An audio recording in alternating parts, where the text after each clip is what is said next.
Hey guys, how's it going? Just finishing up the setup here. Have some pretty interesting stuff to show you today. How's everyone going? Reki, Etienne, Takuma, Angel, Jaime.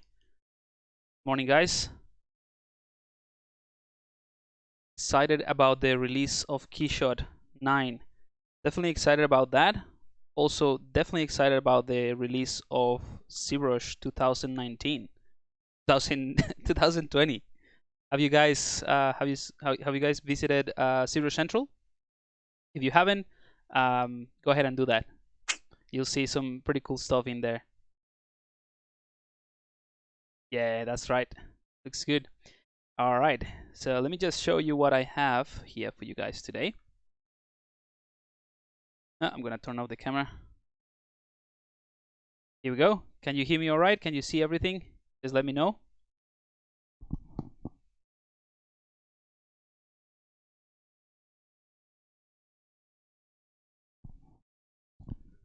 So basically, hopefully you can see and you can hear me.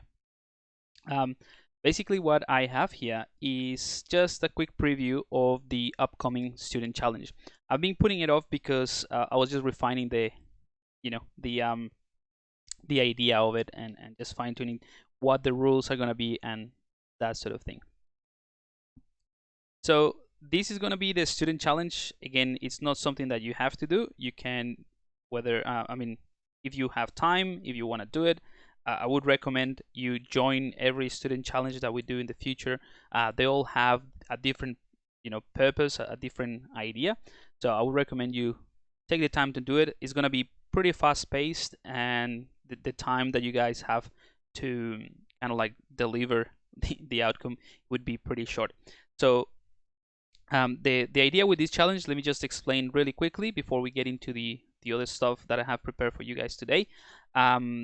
Just to give you a rundown of what it is and what to expect, and then I will just do a more detailed version of this on the community so that you guys know. So the idea is that you're gonna get this file with 4 different skulls. They're decimated, but they also have pardon me. They also have, let me turn off the poly paint. Well, they have poly paint, and they also have I'm gonna turn off the line as well. They're decimated, but they have polygroups, except this one. This one doesn't have polygroups, but they're not actually auto group. Yeah, this one also has polygroups. Never mind that. So yeah, so you have polygroups, so you can play around with these with the open mouth or whatever, or change the teeth and that sort of thing. It has poly paint, nothing to do with the challenge. It's just I just thought it would look better with a quick poly paint. And the idea with the challenge, or the challenge itself, is that you can choose one of these skulls, and they have slightly different features. So, for example, obviously this one is the most alien one. This one is the closest one to a humanoid character, but still very, yeah, very creature-like. This one is kind of like an in-between. It's more cartoonish, more exaggerated features, and this one is more creature-like. So you have a good variety of different, features for the actual skulls. The idea is that you're gonna pick one of them. You can pick more than one, but at the end, is only one is gonna be taken into account for the challenge. So you're gonna pick one of these, and you need to you need to basically cover it with flesh and create a character based on the structural or the structure of the face. So obviously, if you take this one for example, you might want to have 4 eyes, or maybe you can change this to be part of the nose, or that sort of thing. You can play around with that. That's just part of the creativity of the trying to nurture that creativity of the challenge, and that sort of thing. So I will have a sample that I'm doing with this one here, solo one. So I'm doing an example of the of what the challenge might look like for some of you guys using this one.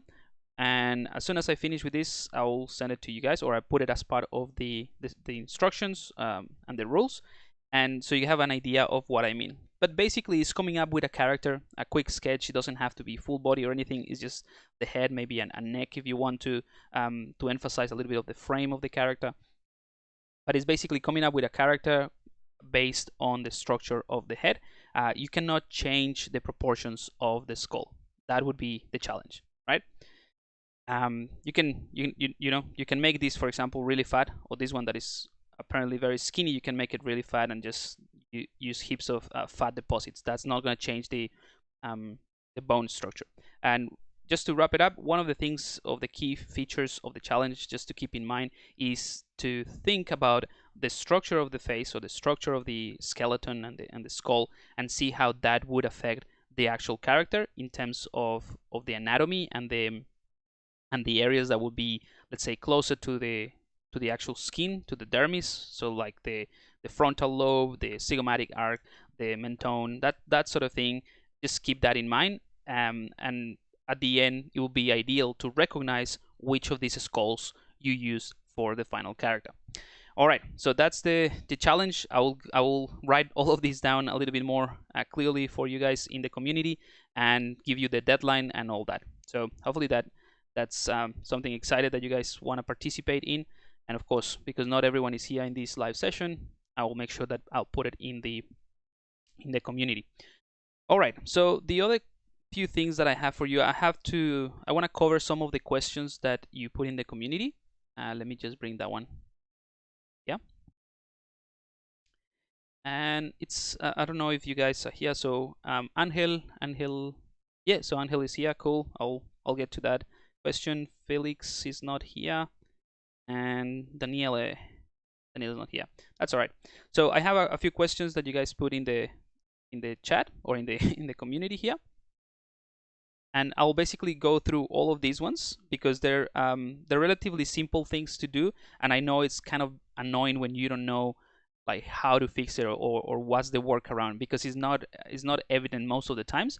And those are like certain things, like this type of asymmetry, distortion with the scaling.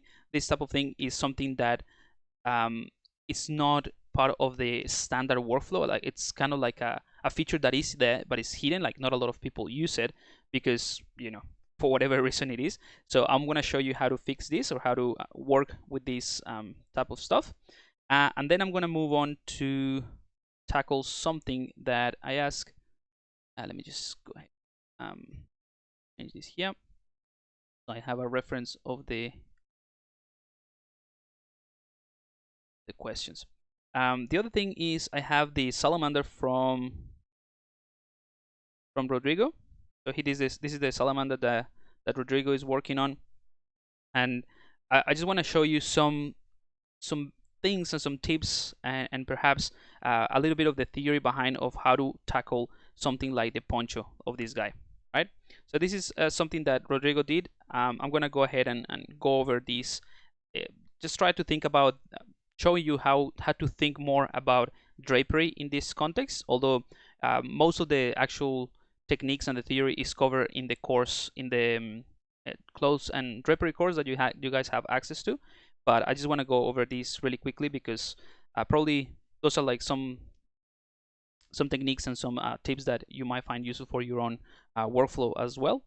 But I'll leave this one for the end. Let's go ahead and tackle the other questions. So I'm going to start with the first one. So the first one was a little bit interesting. I didn't really understand what Felix means about getting rid of the blue frizz. So if you guys know about what he meant, or you have an idea, I'm happy to hear that. I'm not sure what blue frizz means, like getting rid of the blue frizz subdivision. Not sure what that is, or at least I'm not sure why the blue color means in these questions. So we'll have to move along. How to work symmetrically on an object which is not at the center of the world. So I'll show you. Yeah, so how to work symmetrically in an object that is not in the center of the world. So a lot of the questions have to do with symmetry, so that's a good thing. It's all part of the same thing. I'll show you how that looks like. So let's say, you know what? Let's take one of these skulls from the challenge. I'm gonna copy that, go into a sphere 3D, make a polymesh 3D, paste that in here, and I'm just gonna say take this, put it in the center of the world,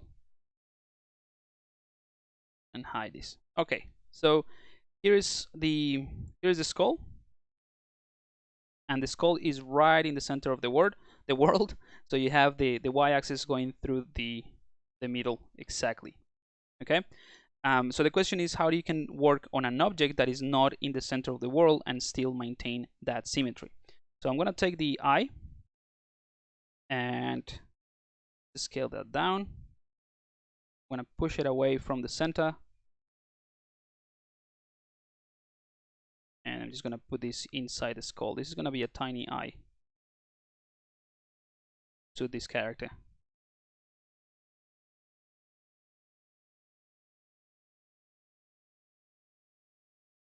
By the way, this is a quick tip as well for in terms of anatomy. The eyeball, actually, if you take a look at the whole of the face of this the orbit area of this skull, right? If you look at that in comparison to the eye and the position of the actual eyeball, the eyeball sits a little bit higher than in the center. It's not right in the center. Okay, so we have that there. I'm gonna subdivide a couple times just so that I have subdivision. What other thing would be part of the workflow? I'm not sure. Okay, so let's say that instead of mirroring and welding these, I want to work on the actual eye, and I want to work on the details, and then I want to be able to see it in that place. So right now it's obviously not in the center of the world. So anything to do with symmetry. So if I enable symmetry, you'll see it's not obviously in the center of the world. I can bring in my standard brush, and it's not going to be affecting anything, right? If I had the two eyes, as in if I had two eyes selected, if I mirror and weld this and I use symmetry, it would work just fine. But in this case, let's say I want to use radial symmetry, right? Because it's a sphere, so it will be ideal to work with radial symmetry. I'm going to enable radial symmetry. I'm going to turn on the y-axis, maybe increase the radial count a bit, 16, and z-axis. And here is more evident what's happening. Obviously, it's not in the center of the world, and the radial symmetry only works in the center of the world. So the easiest way, and it's actually quite simple, and you'll see I have this in my custom UI. This is something that I use constantly, is the S pivot and the C pivot. Okay, so these buttons, what they do is with the selected subtool, they set a pivot in the center of the world. You can work with symmetry, and then you can take the second object, which is clear that pivot, and send it back in. So in a way, it's kind of like temporarily resetting the center of the world for a specific object or for a specific subtool, and then send it back over to where it was. So to give you an example, I'm going to go into solo mode, and pay attention what is going to happen with the sphere and the symmetry. I want to click S pivot or set pivot, and that basically takes the whole world and centers it into the sphere. So now I have symmetry, and I can work with symmetry. Let's create a quick eye for you guys.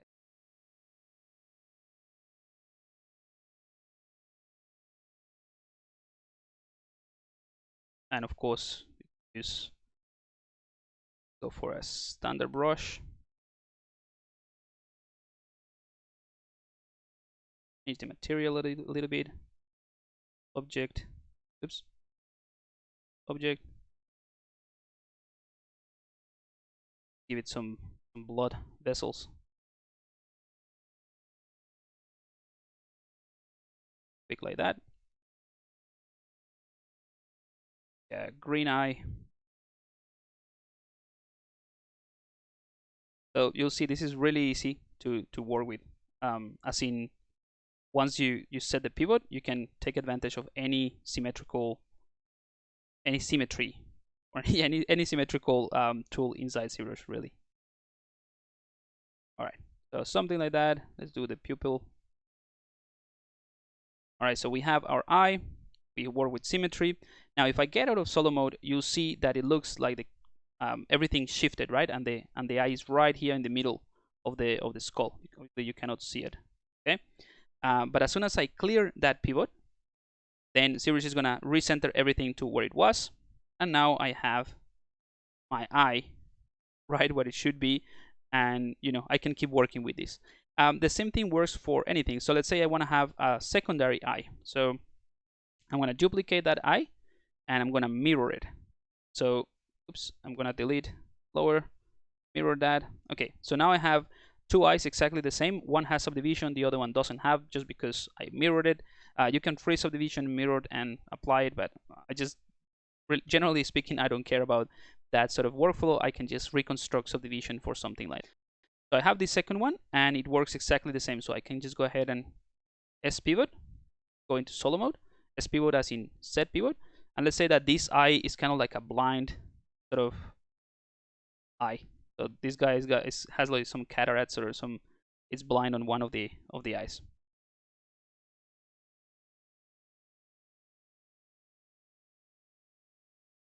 Let's say it's not great, but let's say that's the case. I'm gonna clear pivot, and it goes back to its original point. So as you can see, it's pretty robust in terms of workflow. You can have things in any place that you want, as long as you keep them symmetrical. You can send them back to the original pivot and reset it. So if, for example, if you have this guy here, I'm going to turn off symmetry. Right? Let's say that you have the eye already kind of like in a pose like this, looking to this side. If you go and solo mode and go to set pivot, Series is going to set everything to the volume, right? To the volume. So it is perfectly symmetrical in terms of volume, but because you already changed the position, or you already posted, if you enable symmetry, is not, you're not gonna have the same effect, right? Because it's already in a pose. It is working symmetrically, it's just that it's already in a pose. So keep that in mind. Hopefully that answers that question from Felix. Let's check the chat.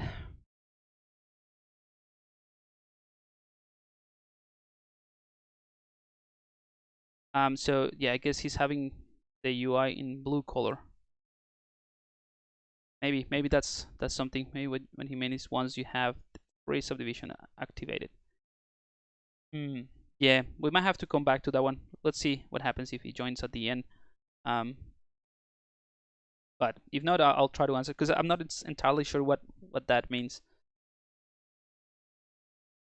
So how to get rid of blue freeze subdivision if you don't want to unfreeze divided. Yeah, it's something to do with an option blue. That's what is throwing me off a little bit. So I'm not entirely sure. All right. So when using the control click and drag with the transpose to duplicate, how can I have the duplicate pieces follow a set curve? So that thing is not possible. As seen, it's not possible to have a duplicate of the same object following a curve with the gizmo. There is workarounds. Again, you can totally do that in a different way, and I'll show you why. Let's see. Ricky, I'm really looking forward to the challenge. How much time do we get to make this again? You'll see once I put it in the in the community, you'll have all the details there. I want to be fair to everyone, because there's gonna be only one winner for the challenge that I don't decide. I'll help you guys. I'll help you guys when you get to the challenge, but there's only gonna be one winner, and I don't decide who the winner is. Okay, so let's say I have something that is very obvious. Let's use a cone, or let's use an arrow that is obvious. Cool. So the question is, once I bring in the Gizmo 3D, right? If I hold Control and duplicate this, that's the normal way to duplicate. If I let go of Control, you can do this type of thing, right? So that is kind of like following a curve that you draw with your mouse. Okay, that's the closest thing. Let's say, but you'll see that it's just duplicating the object where it is, so it's basically always going to have the same orientation. So let me repeat that.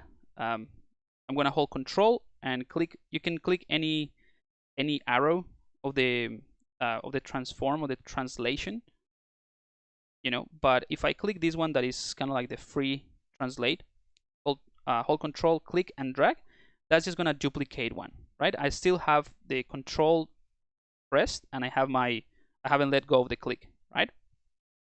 That's just the normal duplication. As soon as I let go of the control key and without letting go of the mouse, so again, hold control, duplicate, let go of control without letting go of the mouse, then Sirius is going to take that distance that I'm setting here with the first duplicate, and it's going to replicate that distance along the path. So I'm going to get rid of control now. I still have the mouse or the pen clicking, and then I can just move around freely like that to duplicate this object. Okay, so in a way, it is kind of like following that line or following that that particular flow or motion of the mouse or the pen. The problem is that all of these ones are pointing upwards, right? Because they maintain the same orientation. So hopefully that answers that question that there is no real way of duplicating along a curve with the gizmo. However, I'm gonna undo this. I'm gonna show you one of the ways that you can convert this into something that is the same object duplicated along a curve. So there are two methods that I can think of from the top of my head that would work really nice. The first one is obviously with curve brushes, so turning whatever object you have as an insert brush, and the other one would be using so you have curves, and you can also use, I mean, both are with curves really. So you have to have an insert brush. You can also do it with nano mesh, but that will be harder to keep straight or keep the angle straight. So let me just show you what I mean. I'm gonna convert this this arrow into an insert brush. Click new. So now I have an arrow that I can just drag and create arrows all the way. And then I'm gonna take the stroke palette, drop it in there, and I'm gonna create a curve. So just once you have an insert brush, you can take any insert brush and convert it into a curve mode. So clicking curve mode allows you to do this. I have a very tiny brush size, so very tiny arrow. So I can do this, right? So now they're following a path. Now this is pointing in the opposite direction, and that is because of the way that you created that insert brush. Okay, so if you want a different direction, what you need to do is create the insert brush in a different camera angle. So make sure the perspective is off. I'm going to rotate around just the camera so that it's pointing downwards, so the opposite. I'm going to click create insert mesh. I'm going to append it so that I have it in the same brush. So I have one that points upwards and another one that points downwards. This one that is pointing downwards should be forward, right? You always think about top to bottom, left to right. So if this pointing top to bottom is pointing, the point of the arrow is down, it means when you draw, it's gonna basically be forward. And the other one, I just switch to the other one, and there we go. So that is the easiest way to duplicate an object along the curve. Now you have other things that you can do to change, for example, the step of the curve, and that basically enlarges, as you can see, that red and black section of the curve, so that you have more space between the objects that you're drawing. Okay, so right now I think I have, like, let's say 2. I think this is in units, so I'm gonna update. Just clicking, reduce it a little bit more,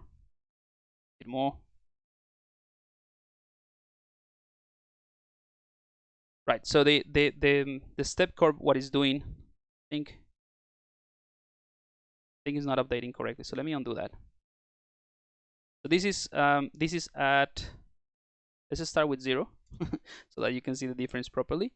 So I'm gonna draw that. So this is at 0. So there is 0 step between the arrows. So basically the bottom part of the arrow is touching the point of the previous arrow, and so on and so forth. If I increase that to 1, there should be oops, didn't work. There we go. There should be a larger gap, not very obvious in here. Wonder why that is. Let's increase it. Right, so it's more than 1. I think it was at 1. Yeah, that's right. Let's see. Minus. Yeah, okay. So that's at 1. This is at -1 or minus a negative value. And let's do 1 at 2. There we go. So the first one that I did was at 1.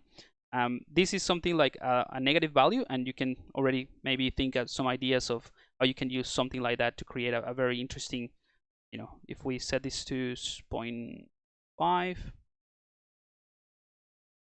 you can create a very interesting piece that follows this type of curve, and you can log the start, log the end, and refine the curve. You can even rotate it, right? So you can click and then hold Control and rotate that curve. And right now it's not rotating in the right center, and that's another thing I want to show you. Let me repeat that. I'm going to hold Control, well, click on the curve to manipulate it, then hold Control and move it in any direction, and it's basically rotating that that section. But it's not rotating right in the center of the actual arrow, and that has to do with the depth. That's why I have this thing, because it affects brushes quite a bit. So if I set this one to 0, the embed to 0, right, now the center of this volume is going to be right in there. So I'm going to click this to update it. Hopefully it updated, and now I can click. It's not going to be very obvious now, but I'm going to click and rotate. So now I'm rotating. Hopefully you can see that it's rotating. I get closer. Click. Oops. Come on. Click and rotate. So now they're rotating along the axis. So I'm going to show you. Oops.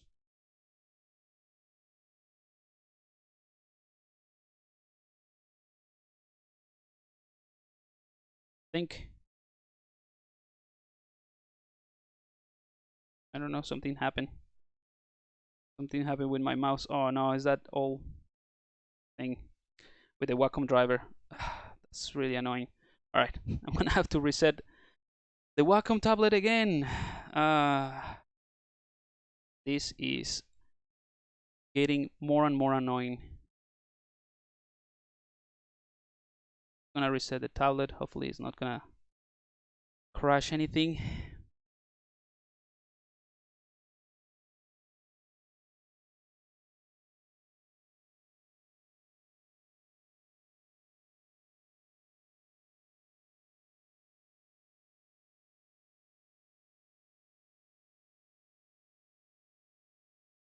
Okay, okay, I think we're back. And I think my controller is also running low in battery, but that could wait. Okay, so I don't know what happened there, but basically what I was trying to say is you can take your curve, this is what you currently have. You can reduce, let's say, the gap 0.2, update that gap, or update the curve and increase that, right? So let's say like the tail of a dragon. But another thing that you can do with this process or with this workflow is maintaining that object along the curve, and so that it follows the curve. But you can also use the curve functions. So if you go to the, sorry, not the functions, the modifiers of the curve, you can, for example, click on size, and the size is going to use this curve follow. So it's going to start really, really slow. Remember, you read from left to right in ZBrush and top to bottom. So it's going to start really, really small, and then when it goes towards the end of the curve, it's going to get bigger, right? So I can click, and you have this effect. If you want the opposite, you can just flip that curve, click on it, and then you have this tail. And of course, you can modulate this. If you don't want it to be that small at the end, if you want a more gradual change in size or less gradual, that sort of thing. So you have, imagine like a weird type of dragon tail that you can work with like that. Okay, so that is how you would, or that's how I would approach the placement of a specific object along a curve, right? So not necessarily with the gizmo. The gizmo just allows you to duplicate maintaining the orientation of the object, but the curves allows you to have way more control over the placement. If you want something a little bit more precise, and that's kind of like the second option, it still has to do with the curves, but more about the placement of that curve. So let's say that you have, I'm gonna keep this arrow, this brush that I did to show you. Let's say you have this, let's say that you have this sphere. What I'll do is I'm gonna give it different polygroups. So let's say here in the middle, group visible. So now I have this divided by in two sides. I'm gonna turn off floor, or like in two, yeah. I'm gonna utilize the polygroups that I created here to frame by polygroup. So that is under the stroke palette. And we go to the curve functions. Yep. No, sorry. Where is it? Oh yeah, curve functions. You can click frame mesh, and then you have a few options by border, polygroups, crease, edge. At the moment there is no creasing edge. You can leave it on, doesn't really matter. You don't have any creasing edges here, and you don't have any open border, but you have polygroups. So if I click frame mesh, Zebra is going to put a perfect curve aligning all the way around this sphere in the intersection of the polygroups. If you have more than one polygroup, it would put more curves. And then all you have to do is get a smaller brush size so that it's easy to see the arrows. You can click, and then maybe a larger brush. You can click, and that's it. You have a perfect curve around the mesh. Of course, because we have this size, is going to from the beginning to the end, and is basically wrapping it up like that. So if I undo this, and I can still change this, yep, I'm gonna reset the curve or turn off size, either way. Click on the curve again, and it's just going to update to a perfectly placed perfectly placed curve. What's great about this is that if you don't like the way that this is looking, right?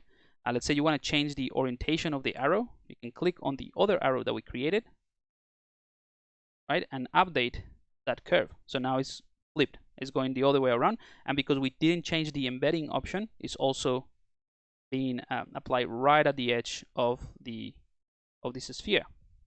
So that's something you can do. At any point, let's say I don't want to change this. At any point, you can come back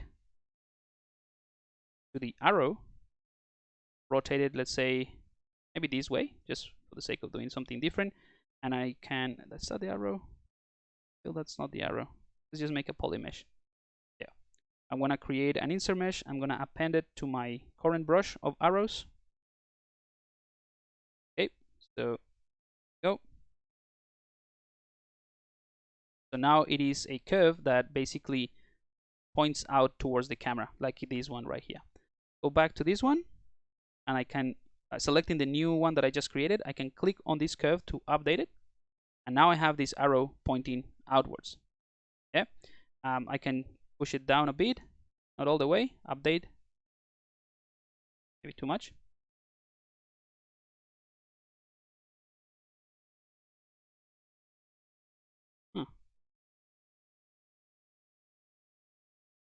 Some reason not letting me update. That's interesting. You should be able to just move this and update.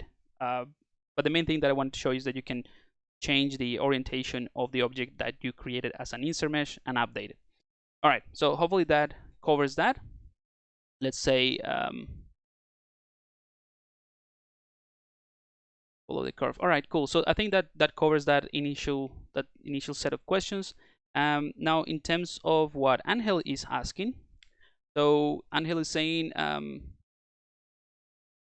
whenever you use the gizmo tool to scale something in a symmetrical mode, it seems to have problems. The scaling is not symmetrical at all, and there is some displacement and weird things.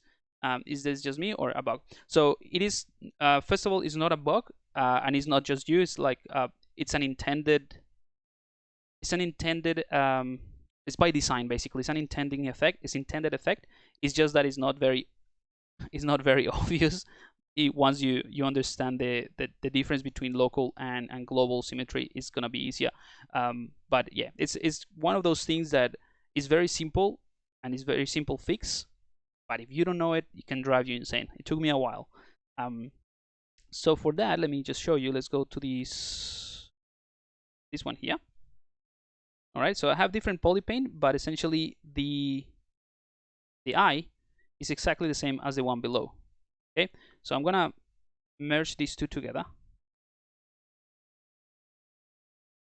So now they're sitting, yeah, they're sitting in the same subtool. Yep.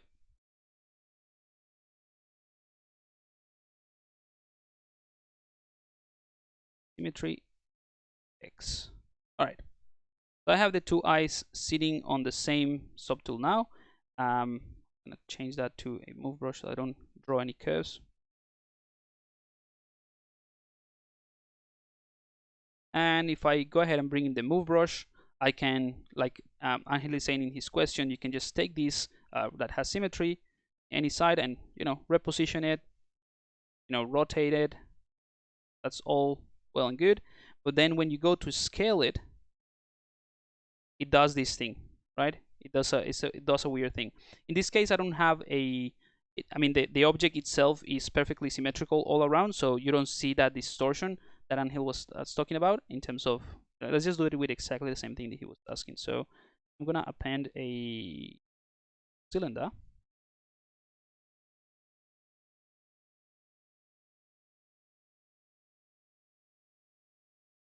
think it's something like that he had. Yeah, let's say for some kind of horns or something. Work fine. All right, and I'm gonna mirror and well. So now I have them both in the same subtool, and then let's do the same thing. So the rotation, enable symmetry in X. The rotation would work just fine because it's rotating within the axis of the volume of that object. So rotation is not a problem. Translation or moving is not a problem. Problem comes when you try to scale it. So it's doing a weird distortion, as you can see here. Now, the reason why it's doing that, and you'll see it's not proportional even, so it's not scaling the actual object in the center, and it's actually scaling it. The reason that it's doing that is because by default, ZBrush is using the world symmetry to apply any scaling, right? So what's happening is that first of all, you are scaling it from the actual center, so that's why the pivot actually is right in the middle, and you're scaling objects that are symmetrical, so they tend to scale from that point away from the object. That's one thing. And because it's doing it from the center, it distorts things because it's not doing it proportionally from the actual volume. So hopefully that makes sense. But basically, just need to think that in reality, what is happening is that you're scaling things from this point, right? So even if you don't have any symmetry, this will be the effect. See, exactly the same thing of what I'm doing. Now, there's of course a way to fix that, or just to work in a local symmetry, and that's called local symmetry. I think for you guys, if you have the standard UI, it will be around this area here. But if not, you can go to the transform palette, and is this one right here. It's called local symmetry, right? So if you click local symmetry, what ZBrush is going to do with the gizmo and with symmetry enable, right, is that it's going to take, okay, you're basically telling ZBrush, okay, I want to work with symmetry. I want to work with symmetry in the x-axis, but I have two separate objects that I want to preserve that local symmetry of the volume of the object instead of taking into account the entire world or the entire set of meshes that you have. You want to work locally. So I think the easiest way to think about it, actually, just bring in the Epic Pen. Actually, let me just show you first what it does, so you'll see it works. So now I have local symmetry enabled, and I can just go ahead and do this just by having that that switch enabled. That is local symmetry. I can work with this, very nicely set of scaling options. So that is with local symmetry. So basically what local symmetry or world symmetry are doing in this case, so I'll start with world symmetry. So world symmetry versus local symmetry, right? So the world symmetry, what it's doing, or what you're telling ZBrush, and that's kind of like the default action, is, all right, look at whatever we have here, which is two objects, and this is the, call this the center line.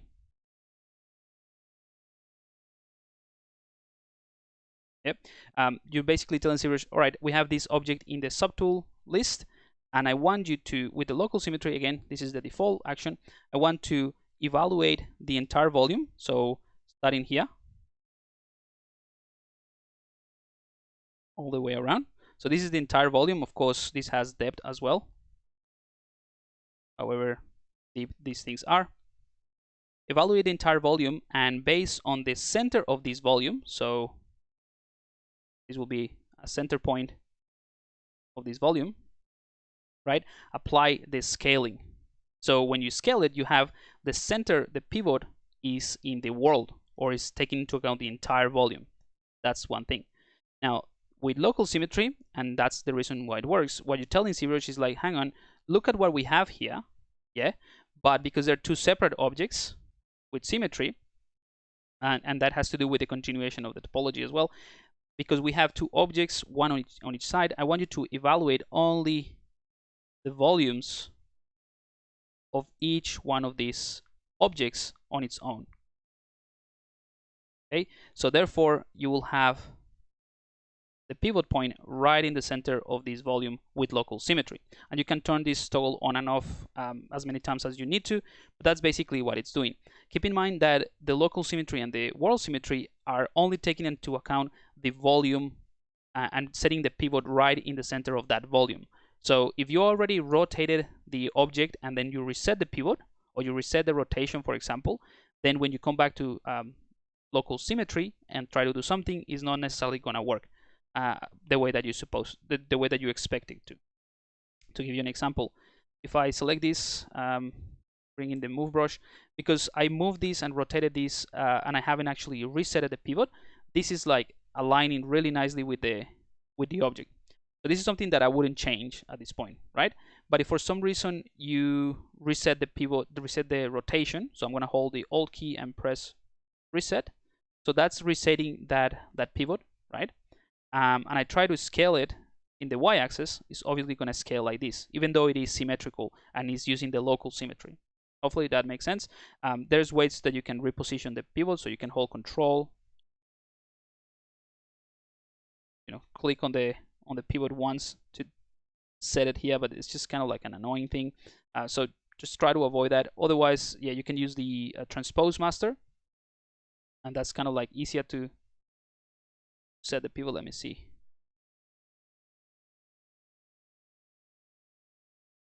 Because it snaps to the vertex, so that's completely aligned to this mode.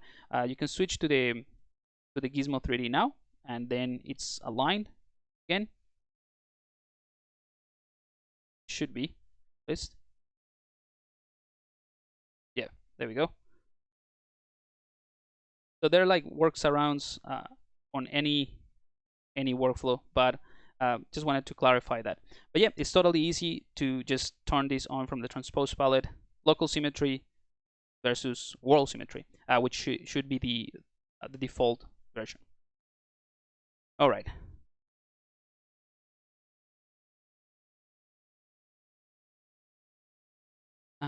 Cool. The question. All right. I don't think we're gonna have time to cover all. I'm running out of time, but I'll try to do it a little bit faster. And I won't be able to make it. Perhaps I'll join later. So that's from Daniele. Let me say there is a question. Blender has something called link duplicate, so that that you can have a copy of an object, for example, a shoulder pad, placed on the character, and it's linked duplicate on the origin of the axis aligned for easy editing. Each editing made on one object is reflected on the other one. That's really handy when sculpting symmetrical object. Is there some trick that mimics the same feature on ZBrush? I tried workaround using nanomesh, but it was wondering if you know anything better. So yeah, the workaround, there are a few workarounds. I guess two that come to mind. The first one would be, as Daniel says, nanomesh. Nanomesh is probably the easiest one. The other one is just using if you don't have to rotate the object, you can keep it symmetrical. It will be to use this S pivot and center pivot, set pivot and center pivot, like I demonstrated at the beginning of the stream. And the other one that I can think of is just using the array mesh. So the array mesh is essentially that, is just having a single object that you can instance in any way. So to give you an example of that, let's say, okay, I'm just trying to think what would be a good example for that. Let's say that this guy has a shoulder pad in the head for some reason. I'm gonna go ahead and click on sphere. I'm gonna scale this down.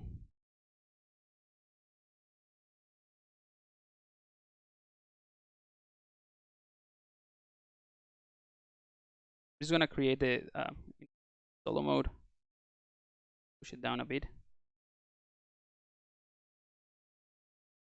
and bring in the bend arc modifier. That's just a really quick and dirty way to create something like this, like a shoulder pad. Okay, I'm gonna scale it like that, and let's just do some Dynamesh just to make something interesting, so that it's very easy to spot the effect of the technique that I'm going to show you. It could be a little bit higher. Yes. All right. So let's polish this, and let's just do it with symmetry enable, which is kind of like the important part of the question, that you can maintain symmetry.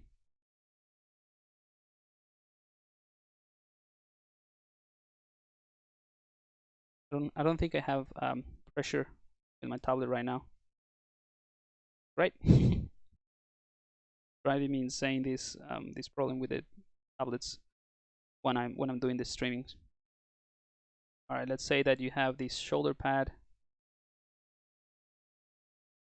I'll refine that, and I'm gonna leave it at to this point, just because I want to show you that once, I don't have any. I'm basically working with a mouse.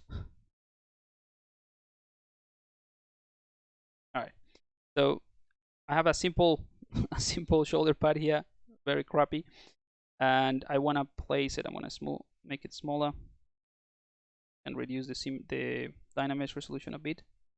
I made it smaller. All right, so I have that in symmetry, right? So I can work symmetrically on this, but Daniel is asking, is there a way that I can work symmetrically and like straight away see that reflected on the object? So you can do that with nanomesh, and the way I'm assuming that he worked around that is by placing a single plane, let's say around the head of the character here, and that plane or a single polygon, you can insert whatever mesh you're using in that area, and then because it's a nanomesh, you can go into edit mode on the nanomesh, edit the mesh, come back and see it. So that's kind of like an easy way to do it. The only issue is that you won't see the reference. So basically, when you go into edit mode for the nanomesh and edit the nanomesh, you won't have the reference of the rest of the object to see what you're doing. So that's one thing. But in some cases, I think it will work just fine. In this case, what I'll show you is the array mesh, which is something that I've used in the past, and it works quite nicely. It just takes a little bit of back and forth to set it up. So with array mesh is basically a way to instance or duplicate a specific object that you have currently working on, and duplicate it in any different ways. You can rotate it, scale it, and so on. So let's go ahead and click on array mesh, right? So that basically gives you an array of meshes. Right now I haven't edited anything. The only thing to keep in mind is the repeat. So I want to keep that at 2. In other words, I'm going to have the original and a second version. That's the 2 value here, or that's what this value means, that I'm going to have the original plus another one, making a total of 2. And I'm not going to change anything else. So this is how you can manipulate that array mesh, and you can get like pretty crazy stuff using this. But the way that I would use this feature for what Daniel is asking is to place this object in here somewhere that is not symmetrical, but being able to work symmetrically on this object and see the effect on this one. So it's pretty cool. You can just enable transpose. So as soon as you enable transpose, ZBrush is going to allow you to place these with a transpose master, or the duplicate with a transpose master, which works very similar to the Gizmo 3D for some of you guys that came, let's say, late around ZBrush 2000. I can't remember, 2018 maybe, or maybe even before that, 4R8, when the Gizmo was introduced.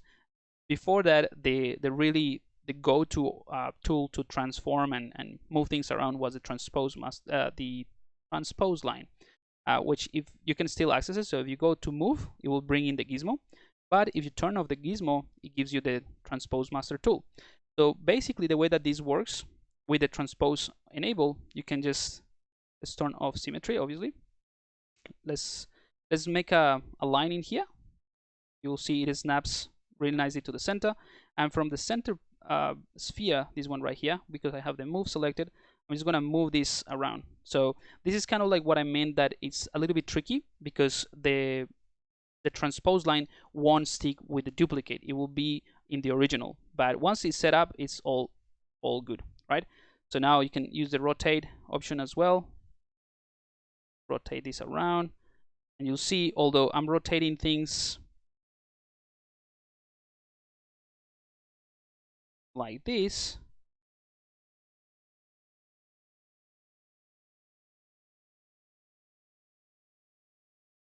I mean, when I'm because I'm rotating this this object from the original, it's actually not it's being reflected in the duplicate.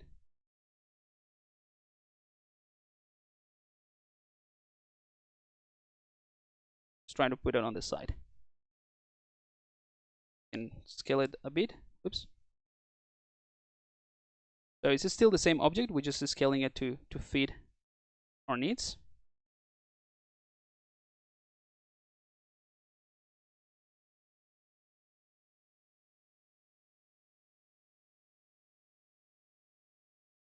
Say it's something there. All right.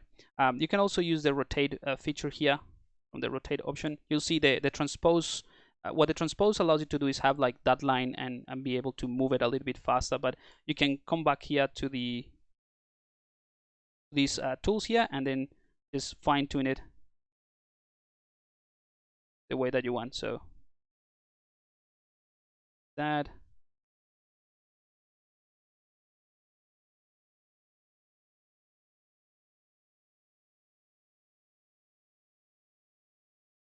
Change the offset a bit. So all I did with the transpose line was to place it a little bit faster, but you can fine tune and be a bit more precise with these numbers in here. You can change the pivot as well.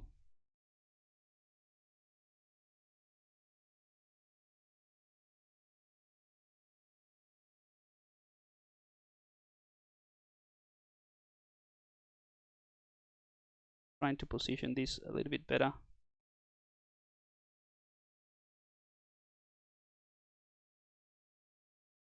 This is what I mean, that it's kind of like a bit complicated in a way, as in to set it up, just to put it right in the place that you want to have the final duplicate.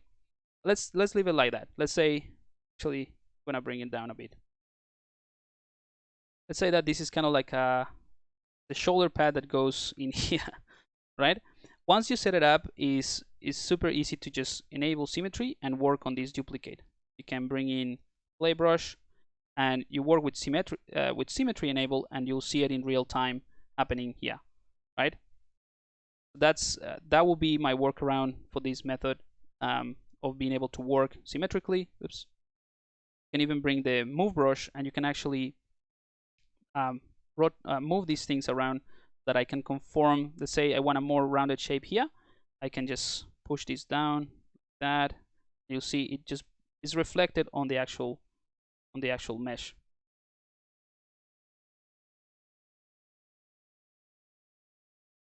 Again, it's a workaround, but once you set it up, once it's actually working, you can just play around with the details. It's more about the detailing rather than the blocking. Again, you can come back here to the offset, just play with the placement.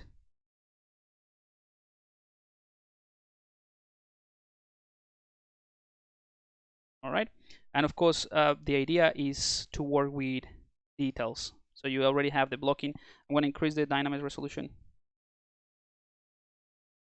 So it increases the resolution in both, in this center piece, um, the object that is in the center, and the duplicate, and then you can do all of your patterns or whatever you want, and it's being reflected. So that's how would I approach that. You can also use that in as a nanomesh object, but again, it's different workflows, or they're different workflows. All right, so I think that's it for today, guys. I'm gonna have to rush, but before I do that, let me just take a quick look at the salamander, just to give you some pointers as to how to approach this. So this is from Rodrigo, and because I don't have a pressure sensitivity on my tablet anymore, which is very annoying, it will be a bit hard to explain this. It's going to be actually really hard to explain without pressure. But basically, my main thing, or the main thing that I can say when you're approaching this type of objects, I'm gonna make sure turn off the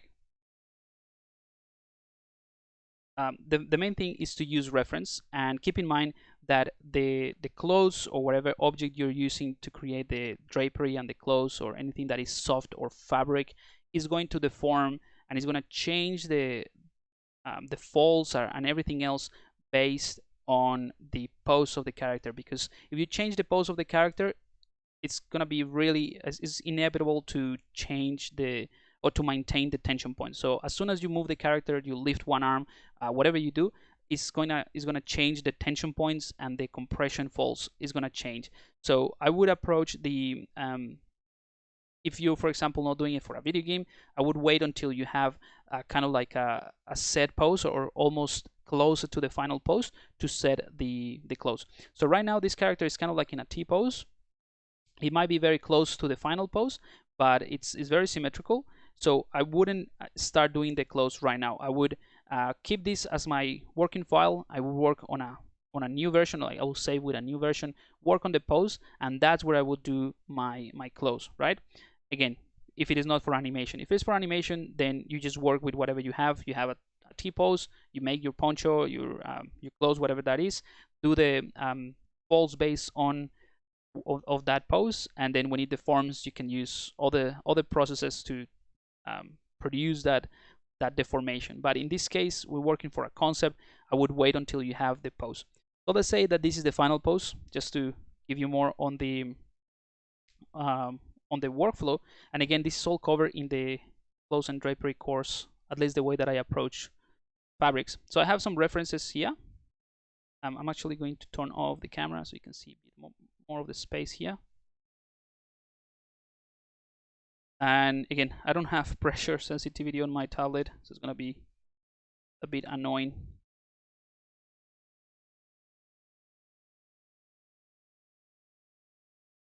Just gonna place these ones like that. All right. So the main thing to think about is that the poncho has a structure, it has a shape before you put it on, right? So right now, if you were to unfold this, and by the way, one of the features, if you go to the ZBrush Central, you'll see a pretty cool feature called Morph UV, that might be good for that when it gets released. But basically, if you were to unfold this poncho, right, what you get is something like this from the top with the hole. Okay, so it's kind of like a diamond shape, right? Whereas some ponchos, let's say the most common ones might be a square or a cylindrical shape with an opening, right? So for example, this one here is clearly one of these ones, right? So you'll see if you trace a line in the middle, right? This one would be the middle of that line, and then this is the opening, right? And then you have the bottom line. Let's make it with a orange. So one side, this one, yeah. Then you have another one, to another color, let's try yellow for this side. So this side would be this sort of thing, and let's say it goes all the way to the back, right? And it connects with a purple one, right? Which would be that one here at the back. It's hard to see, but do with a white one. So I'm just showing you this because it's just a way, the way that you think about this is crucial. I'm gonna do a couple more lines, the blue ones, just to show you, to try to understand this a little bit better. So from the opening here or the center, if you trace a line like that, and then another one like this to the corners, that's where you will see some of this happening. So that's one line, and here at the back there is another one. So you'll have to understand a little bit more of the structure of what you're trying to create in order to duplicate it. Maybe this one is a little bit easier to see. And the reason I'm mentioning this is because this is going to affect the drapery and the way that it's folding over itself. So if I get rid of that, the approach that I would take to this is maybe not at this point, not work on a single-sided polygon, although this is kind of like one of the things that I say it's important to work on a single-sided polygon. But before that, I would work on a simple mesh. So I'm going to bring in a sphere.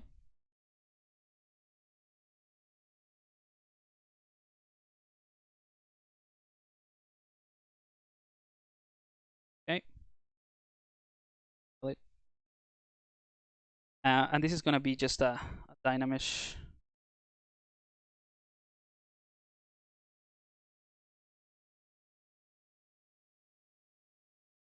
I don't know how big this is, but let's make it 32.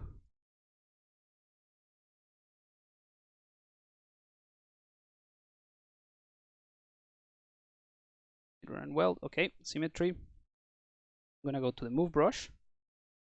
Oh, this is a big character. You know what? I'm going to go all low. Bring in the gizmo.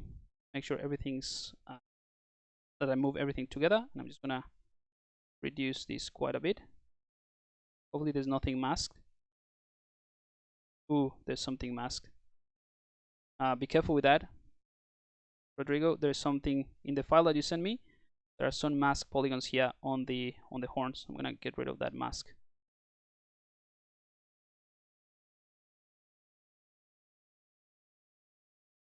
There's still something going on.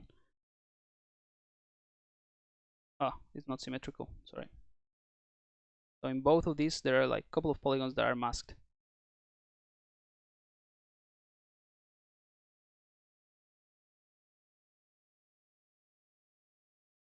Right, so now this is smaller and it's a bit more manageable,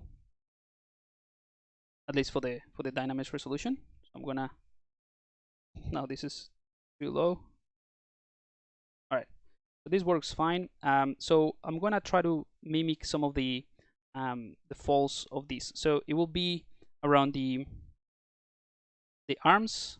That's where the tension points are. I'm just gonna do a quick blockout, and then I'm gonna mark down the tension points and whatever the compression folds might be.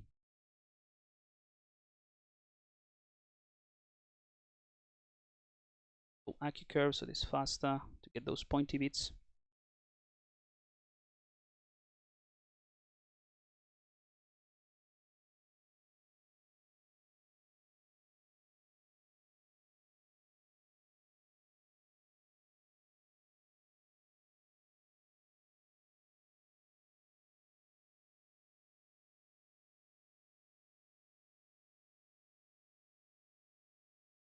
All right, I'm gonna have to do it a little bit faster it would usually spend more time here, but I just want to show you a rough idea of the workflow before I go.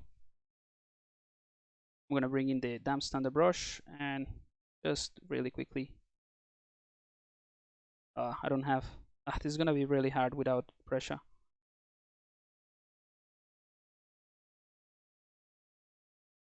All right, so just establish that very quickly.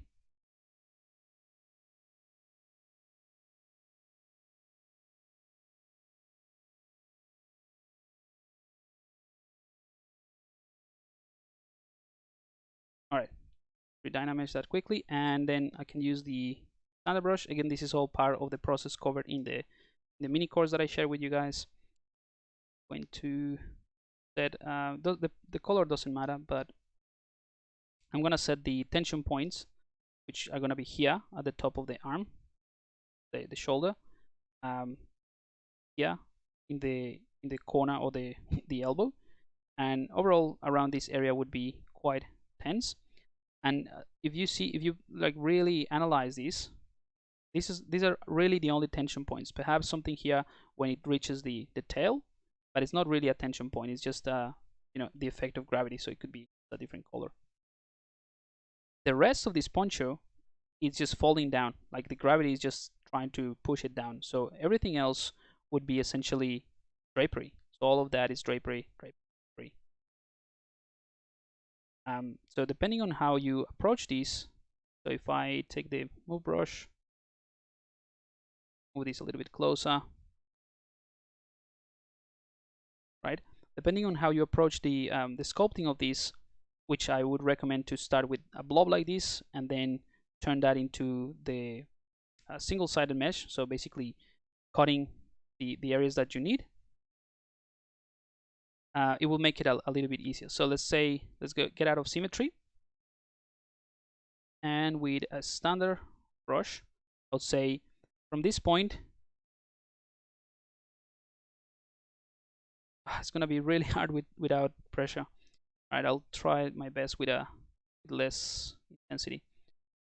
So here we're gonna have very obvious fold, same as here, but try to keep them all aligned towards the ground, right? Like it's the gravity that is pushing this piece of cloth. Increase the resolution a tiny bit.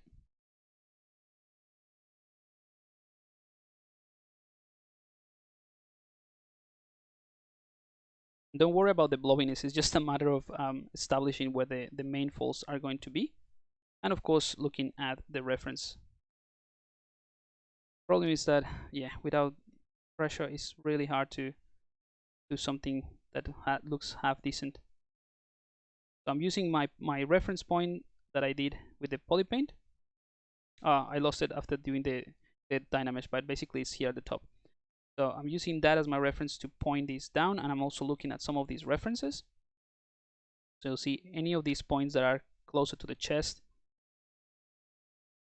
they are fairly straight or smooth. Then it just falls down here towards the bottom.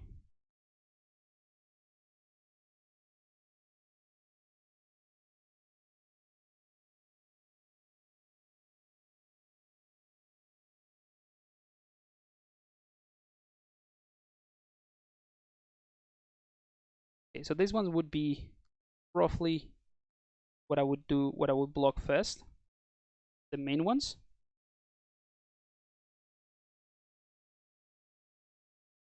And obviously with the move brush,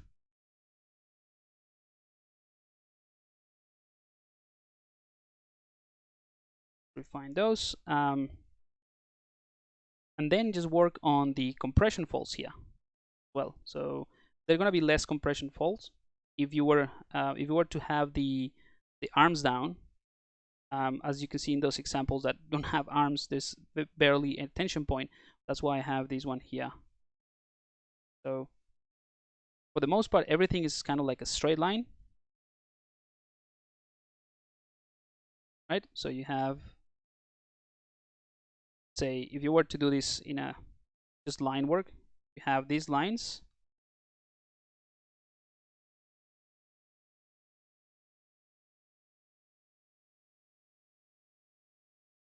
of the poncho, and then here's where you have the compression folds, because we're just creating that that fold with the arm, right?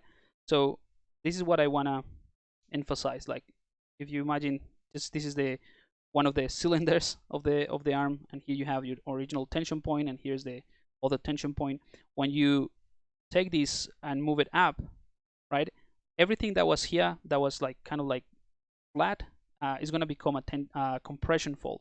So there's still gonna be some force of the gravity pushing things down, but you need to consider where these compression folds are going to be. So I would start with some of the obvious ones.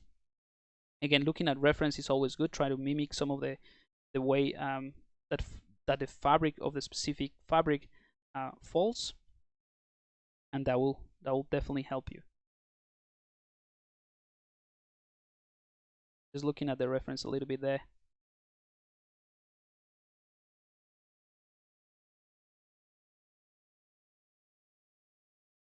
Solo mode. So this one actually could just really push in, and then this other one, redynamish, more resolution. This one can sort of overlap. So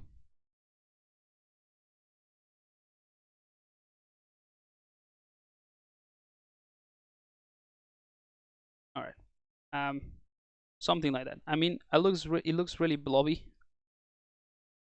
Like I said, I don't have pressure, so it's gonna be really hard to get this working.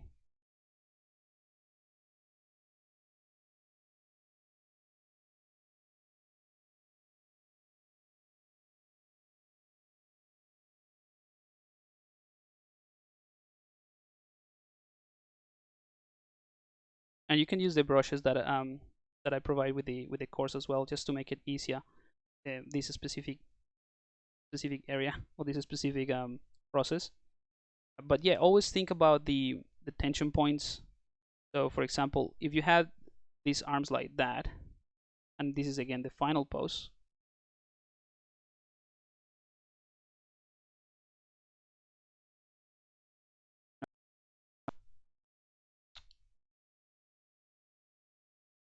I would use these as my two tension points. Yeah, and here, right? And of course you have this area that is kind of like blocking the fall of the drapery towards the bottom. So gravity affecting it, and then you have these tension points.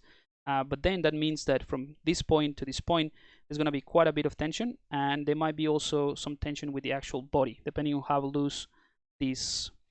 Let's say that if it is a very loose poncho, and there's no when the character is pushing the arms forward. So let's say this is the body, and these are the arms from a front. Sorry, from a top view, and the poncho is very tight, right? It's going to be very, very tight here the around the back. So that means that these compression, these drapery folds from the tension points to the next area that is close to the body are going to be kind of like that, right? So they're not going to be as full, and I'll try to explain that better in a second. So they're just going to tend to go from one point tension point to the other, or from this point to the other. Now, if you have, I'll try to do it with a different color, maybe green. If you have a poncho that is maybe a little bit looser, right? That means that maybe here at the top, because of the spine or the back, it's going to be similar to this, but you might find some of these tension, drapery folds go all the way between one and the other, and that is if you have the tension point sort of pushed back a bit, so that it creates a more of a straight line here. Hopefully that makes sense. And I'm just trying to think about different ways that you can approach it. But in terms of the workflow, I think this one is a little bit tighter. So just gonna do this.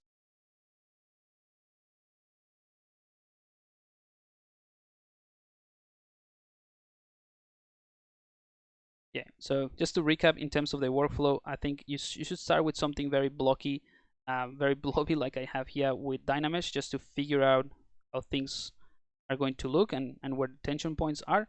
And once you're happy with this, again, I would spend way more time this with pressure, but then you can bring in the polyframe and then use the select lasso,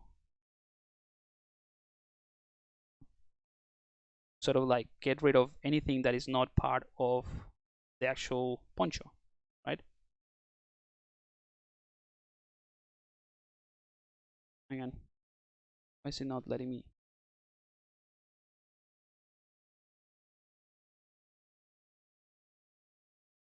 This bit here.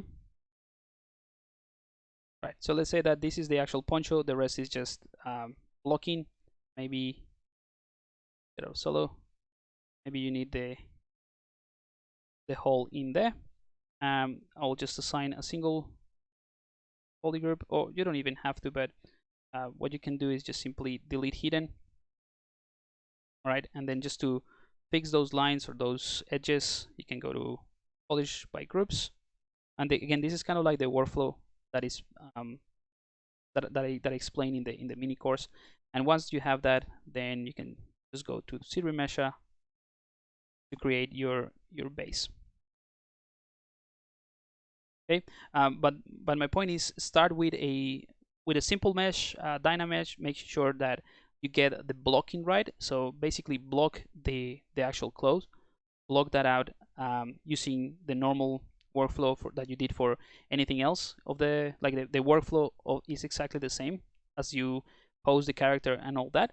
And then once you have the block out ready, like this poncho here, then it's gonna be way easier to actually fine tune this with low resolution. With the move brush, and go ahead and refine the placement of all that and add all the details that you want. But the blocking is super important. So see, for example, this area here, I would actually need to open this one up.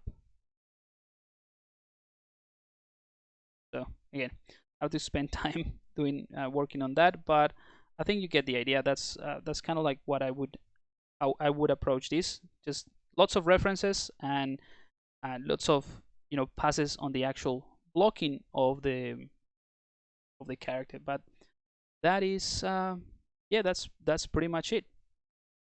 I guess that's pretty much it. All right, guys. So I think I'm gonna leave it here. Thanks for stopping by. I will put the challenge pretty soon in the community, and all the rules is nothing complicated really. So all the rules are gonna be there as soon as I upload those. And yeah, keep up the good work. I will check the community later on today. I have a pretty busy week ahead of me. Well, at least these 2 coming days. So if anything at the end of the week or in the weekend, I will look into that. All right, guys. So take care, and I'll see you next time.